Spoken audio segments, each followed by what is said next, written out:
Fala pessoal, quer aprender a ganhar dinheiro no YouTube sem ter que aparecer? Esse cara tem o melhor curso da internet. Clique no link da descrição e confira. Sabe quando você fala assim, pare, né? Essa energia pesada. Um Eu dia falei, eu acabei. queria escrever um livro para ter essa sensação. Cara, é sempre de parir.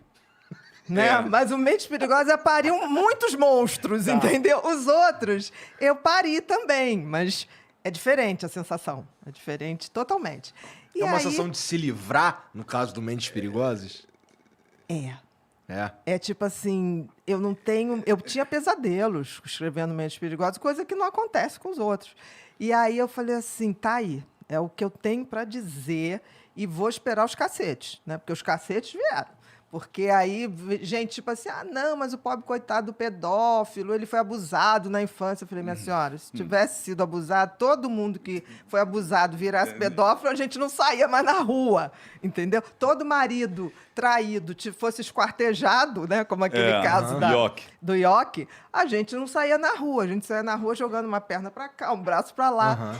E aí, quando eu acabei, eu falei, quer saber de uma coisa? Eu vou mandar logo esse e-mail para a Glória. Aí peguei, puf, e fui tomar banho, fui fazer um lanche, que eu queria dormir até. Aí eu só sei que tomei banho, papapá, fiz um chocolatinho quente. Aí, daqui a pouco, plim! Aí eu falei, olhei lá no e-mail, ela, recebi, vou ler a noite toda, amanhã a gente almoça no Antiquários. Meio-dia. Aí eu falei, meu Deus, eu tenho que dormir. Porra! E ela leu tudo. Tudo. Gente. Aí, quando eu cheguei no Antiquários, ela falou, você tem que publicar isso aqui. Eu falei, mas não tem editora. Você vai achar a editora. Ninguém vai perder um livro desse. É a sua obra mais de cunho social que existe. Eu parei, olhei, e ela falou, você não notou que na sentença do juiz, no caso da Dani, e depois eu fui ver isso mesmo, ele descreve todas as características de um psicopata se referindo aos assassinos. Insensível, cruel, parará. Está ali. Ela falou assim, ele só não botou o nome porque ninguém tinha dado nome. Mas olha ali. E é verdade. Um psicopata, ele necessariamente apresenta esses traços ou ele pode ser um psicopata inócuo? Não, aí vamos lá, Igor. Psicopata não é doente mental. A palavra é ingrata, porque psico vem da mente. Pata, doente, né? Então seria doente mental, mas não é. O psicopata é bem diferente de todo o resto. O psicopata é aquela pessoa que nasce com o sistema límbico desconectado. O que significa isso? Ele não tem emoção, ele não tem empatia, ele não tem sentimento de culpa. É como se fosse... Parece uma combinação explosiva, assim. Principalmente a falta do sentimento de culpa, né? É, porque imagina, Total. você não tem o deitar no travesseiro e falar, putz, eu acho que o que eu fiz não foi legal. Não, vai sair pra comer um hambúrguer. Exatamente. Aconteceu agora. Aquele rapaz que matou o cara do jiu-jitsu. Sim! Descobriu-se... Você soube o que aconteceu? Descobriu que ele deu um tiro no cara... Foi para uma boate, outra casa foi pra uma noturna, outra casa, isso. ficou lá horas, gastou R$1,5, R$1.500, arrumou uma menina lá, foi pro motel, transou com a menina a noite inteira e depois foi para casa. Como se nada tivesse acontecido. Eles são assim. É como se fosse uma inteligência artificial. O outro não representa nada para ele. O outro é um objeto de uso que ele sempre vai usar para ter status, poder ou diversão. E se puder juntar isso tudo, melhor ainda. Não necessariamente os três de uma vez, mas ele vai querer isso. Então, psicopatia, se você for resumir, é incapacidade de amar. Tá. É de se importar com o outro. Total. Mas esse cara, ele pode só ser um cara que fica no quarto a vida dele inteira. Ele não necessariamente se torna um assassino. Não. O psicopata, ele tem leve, moderado e grave. Tá. Por exemplo, estelionatário do Tinder. Vamos lá. Ou estelionatário, qualquer. Você acha que ele não é um psicopata? Não sei. O golpista do Tinder, O você chegou a golpista. ver? Não vi. Que ele o usava filme. as moças e... Não, eu sei qual é da história e tudo Então, mais. o que acontece? O que ele faz com todas as mulheres? Ele usa, abusa e joga fora. É isso aí. E uma Isso bancando é a outra ainda. psicopatia. Né? Exatamente, um bancando o outro. Conta as histórias tristes, porque todo psicopata conta uma história triste. Né? Tipo assim, ele foi abandonado, a ex-mulher roubou e tudo mentira. E o que a gente faz quando a gente sente pena de alguém? Fica vulnerável. Quando você abre a porta da pena, você já fica, ai, coitado, vou dar uma ajuda, vou fazer isso, vou fazer aquilo. Então, a pena que você tem com pessoas assim é como se fosse um cheque em branco. Nem cheque Pix, né? Assim, a falta de amor do psicopata, ela atinge a ele também? Tipo, ele não tem amor próprio, será? Não, ele tem muito amor próprio. Ele tem a sensação de que quem não é psicopata é um pessoal medíocre, burro e cheio de mimimi. Então, o psicopata, por exemplo, uma pessoa que chora, vê um filho nascer, ele acha, fala, que palhaçada. Porque ele não tem esse sentimento. Ele literalmente não tem. Tá. E não é assim, não tem por mãe, não tem por pai, não tem por filhos. Ele, em geral, monta uma família para ter um álibi social, para ele galgar estruturas sociais mais sofisticadas. Então, por exemplo, médicos, a gente sabe de médicos. Eu estou falando porque no meu livro eu fiz questão de botar, não é porque é médico que é bonzinho, não é porque é pastor que é bonzinho, não é porque nada. É juiz. É juiz. A gente tem psicopatia em todos os lugares. Em todos os lugares, em todas as profissões. Porra, CEO, 4% é coisa pra caralho, Bia. Mas Tu tá veja assustando bem, aí. 4% entre leves, moderados e graves. Grave, que aí a gente vai para aquele que mata, ou aquele mais grave ainda, que mata ritualizado, que é o serial killer. O serial killer, ele é necessariamente psicopata. Com certeza. Tá. E existem crimes que somente um psicopata pode cometer. Isso Uns é uma crimes coisa. muito cruéis, você tá falando? Total. Não tem aqueles crimes que você fala assim, caramba, quem faz isso? Um psicopata. Porque ele não tem sentimento. Foi o que ele falou. Você falou desse que assassinou o Leandro, a Suzane, né? Von Stofflen. A Suzane acabou ela que programou toda a morte dos pais, Isso. ela que orquestrou como queria que fosse, ela ficou assistindo, quase que dirigindo, né? Perfeito. O assassinato do pai e da mãe. Ela logo depois foi para o motel comemorar com o namorado. E né? 2 dias depois, ou no dia seguinte, Deu um do churrasco. enterro, deu um churrasco. Deu um churrasco. Então, é tipo assim, eles não têm... Nada. Eles não têm o semancol. Tá lá nos autos, o primeiro policial que chega na casa, ele fala assim, olha, com todo tato, todo jeito... Para não deixar ela traumatizada. Olha, seus pais estão mortos. Ela falou, e agora, o que a gente faz? Vamos para a delegacia? Chama... Você entendeu? Tipo, ela, E depois meus ela pais já morreram." queria saber da herança. Então, tipo, ela não. E pior que eles dão muita brecha. Porque como ele. Não é que ele finge, ele não sabe. Ele pensa assim. Ele nasceu assim, então ele não é um fingimento. E como não é um fingimento, ele não percebe muitas vezes essas Quão falhas. absurdo Exatamente, resposta, porque para ele não atitude. é absurdo. Não precisa. O assassino da Daniela Pérez, ele encenando, né? Porque ele criou várias narrativas na época, e ele testava com a imprensa, né? Então, aconteceu isso, aconteceu aquilo. Ele estava numa entrevista da Glória Maria, para o Fantástico, e ele falou assim, não, mas teve uma hora que eu olhei, eu tive pena. Aí a Glória, de quem? Não, da Paula. Da mulher dele. Ela ali frágil, com aquela faca, depois de ter apunhalado a outra. Aí a Glória Maria fez assim, mas você não teve pena da Dani? Aí ele falou, ela já estava morta. Olha isso. Bia, te fazer uma pergunta. Você tem essa entrevista, você falou lá, Glória Maria, É isso, é assim que eles pensam.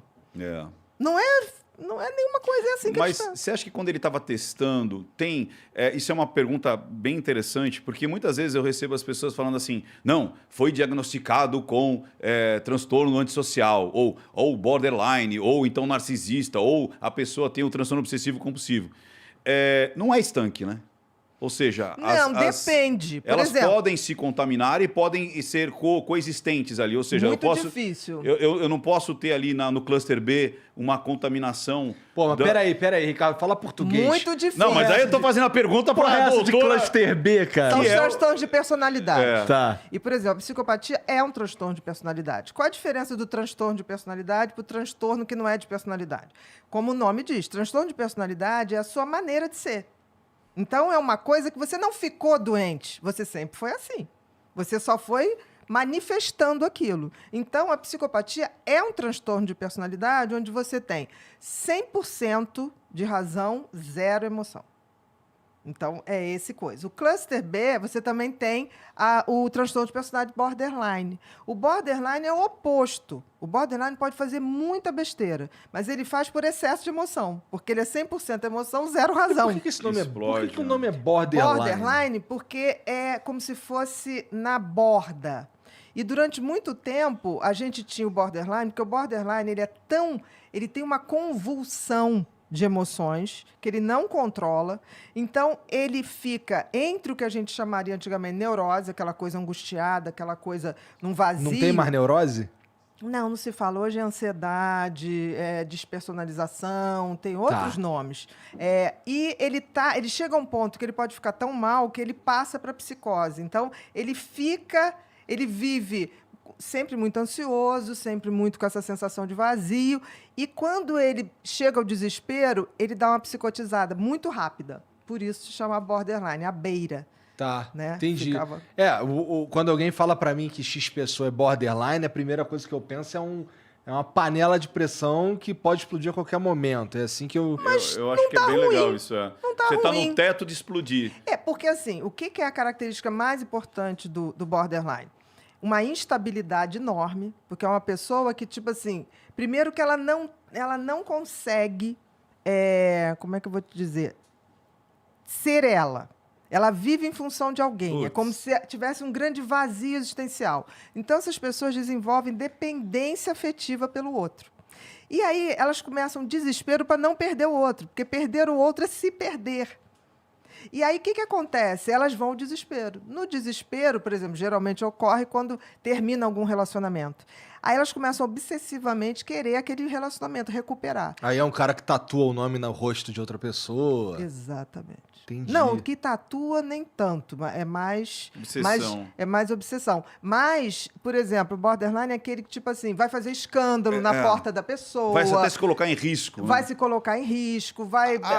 Eu tinha uma paciente que ela entrou pelo prédio do ex com um carro blindado. A portaria foi abaixo. Meu Deus. E eu descrevo isso até no livro Mentes que Amam Demais, que é sobre borderline. E aí foi tão interessante que eu estava correndo na praia, isso era véspera de um Natal.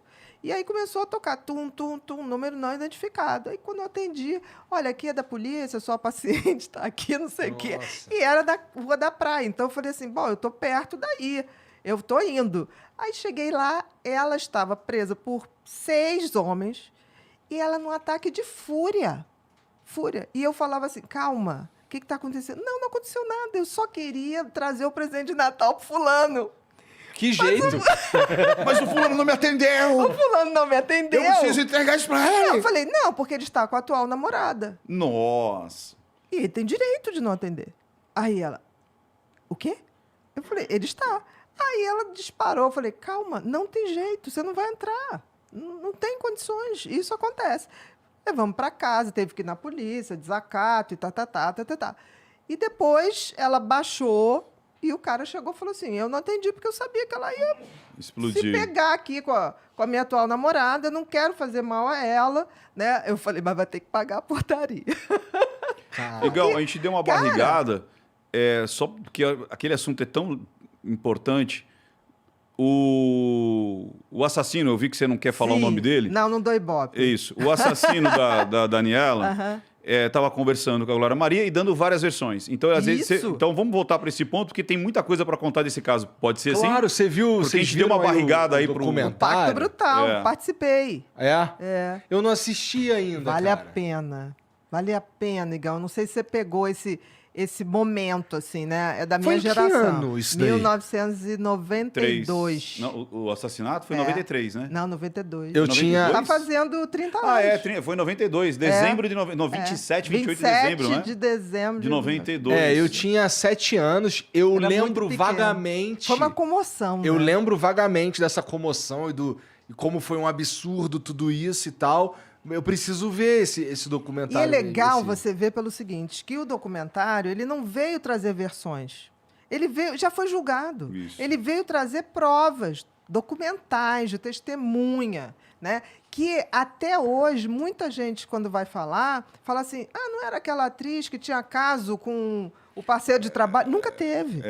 Nunca é o lance da teve. mídia, né? O quanto que a mídia... Manipulou aquela história. E virou um porque, folhetim. A própria Glória falou, né? Precisava de um folhetim para vender. Exatamente. E o próprio advogado acabou acrescentando que tinha um diretor italiano que sabia. Não, Mas ele eles ficava- faziam o quê? Eles contracenavam na novela? Era uma parada assim, eles né? estavam. Eles tinham. Era um par, né? Que na realidade o par romântico da Dani era o Fábio Assunção. Seria o Fábio Assunção, já estava na sinopse da novela. E aí, no início, ela tem um relacionamento com. Bira, não é? É, com o personagem lá do assassino. E ela. Eles desmancham.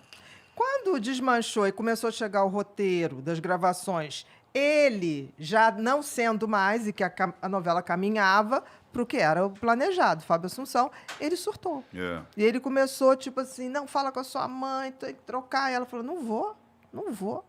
Isso não existe, ninguém influencia minha mãe, não vou fazer isso. E aí ele começou assim, obsessivamente. E aí tramou lá a questão, e não sei se você viu, né?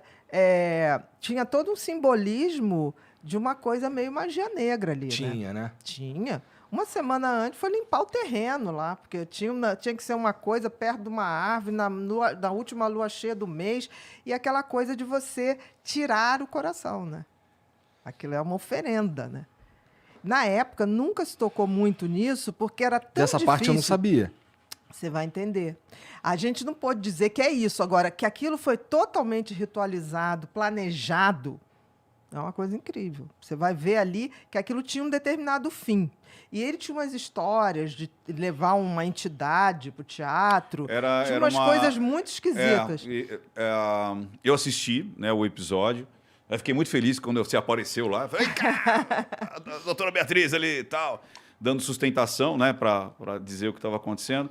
E a Paula Tomás, ela ia assistir ele nos Leopardos, né? Em tudo. E aí levava uma Nossa Senhora. Só que